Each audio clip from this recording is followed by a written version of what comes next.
2025 সালের আইপিএলের ক্রেজ কিন্তু এখন থেকেই শুরু হয়ে গেছে এবং আজকে আমি আপনাদের জানাতে চলেছি 2025 সালের আইপিএলের সম্পর্কে 5টি বড় বড় আপডেট। তো চলুন বেশি দেরি না করে ভিডিওতে ঢোকা যাক। তো প্রথমে যদি দেখি, জেমি অ্যান্ডারসন, ইংল্যান্ডের তারকা ক্রিকেটার জেমি অ্যান্ডারসন কিন্তু এবার আইপিএলে ডেবিউ করতে যাচ্ছেন 42 বছর বয়সে। অন্য প্লেয়ার 21 বছর 20 বছরে কিন্তু ডেবিউ করেন, আর উনি 42 বছর বয়সে কিন্তু এবার আইপিএলে ডেবিউ করতে যাচ্ছেন এবং আইপিএলে 2025 সালে উনি যে কোনো জার্সিতে দেখা যেতে পারেন এবং তিনি কিন্তু বল করতে যাচ্ছেন আইপিএলে বিরাট কোহলির বিরুদ্ধে, রোহিত শর্মার বিরুদ্ধে এবং MS ধোনির বিপক্ষে। তো দেখাটা খুবই উত্তেজনামূলক হবে, সেটা দেখার বিষয় যে উনি কেমন বল করেন ভারতীয় কন্ডিশনে, সেটা একটা গুরুত্বপূর্ণ ফ্যাক্টর হয়ে দাঁড়াবে। সেটা আমরা ভবিষ্যতে আলোচনা করবো যে উনি কেমন বল করবেন।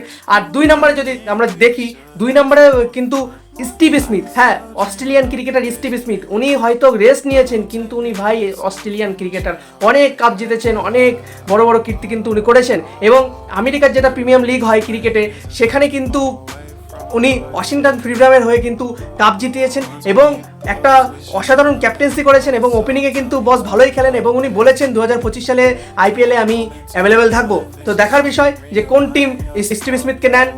আর 3 নম্বরে যদি দেখি, একটা মিটিংয়ে জয় শাহকে জিজ্ঞাসা করা হয়েছে যে 74 থেকে 84টা ম্যাচকে আইপিএলে 2025 সালে আমরা কি দেখবো।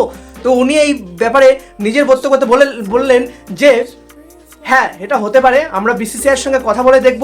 এবং 27 সালে আরেকটা বিষয়, এখানে কিন্তু 94 ম্যাচটাও হতে পারে, 94টা ম্যাচ কিন্তু হতে পারে এবং এখানে যারা পডকাস্টার তারা বলছে যে ভাই 74টাই থাক, কারণ আপনারা দেখবেন আইপিএলের মিড যে সময়, আইপিএলের মাঝখানের সময়, সেই সময় কিন্তু আইপিএলের অনেকটা ঝিমুনি এসে যায় বা অনেকটা দুর্বল হয়ে পড়ে, আবার লাস্টের দিকে আবার জ্বলে ওঠে। কিন্তু ফ্র্যাঞ্চাইজিরা চাইবেন যে যতটা ম্যাচ হয় তাদেরই ভালো, তাদের টিকিট বেচতে হবে এবং অনেক ব্যাপার থাকে, স্টেডিয়ামে খেলা থাকে। তো এখানে অন্য টিম যেমন সিএসকে, এমআই, আরসিবি, অন্য যারা আছে এই দলের ফ্যানেরা, তারা যখন একটা ধরুন চেন্নাইতে খেলা হচ্ছেন, কলকাতায় আসতে পারলেন না, তখন কলকাতার ফ্যানরা কিন্তু একটু রাগ করেন যে ধোনিকে দেখতে পারলাম না এবার। তো যেমন 2024 সালে হয়েছে, 23 সালে আবার এসেছিলেন কিন্তু 2024 সালে যেটা হয়েছেন।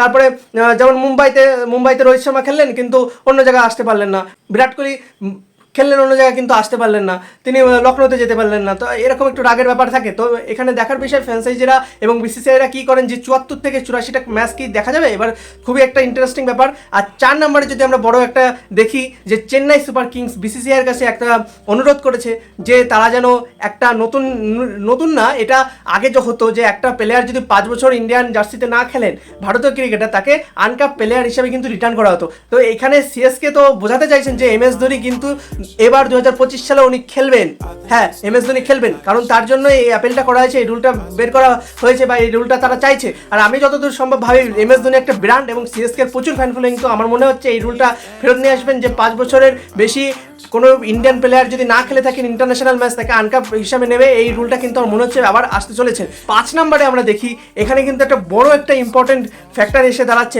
5 নম্বরটা কিন্তু একটা জরুরি ফ্যাক্টর যে সানরাইজার্স হায়দ্রাবাদ সহ বিভিন্ন ফ্র্যাঞ্চাইজি লিগ, বড় বড় ফ্র্যাঞ্চাইজি লিগ, কলকাতা এবং মুম্বাই, চেন্নাই, এনারা বলছেন যে আইপিএলে যেন মিনি অকশনই হয় 2025 সালে। কিন্তু আমার যতদূর সম্ভব এটা কনফার্ম হয়ে গেছে যে মিনি অকশন হবে না, মেগা অকশনই হবে।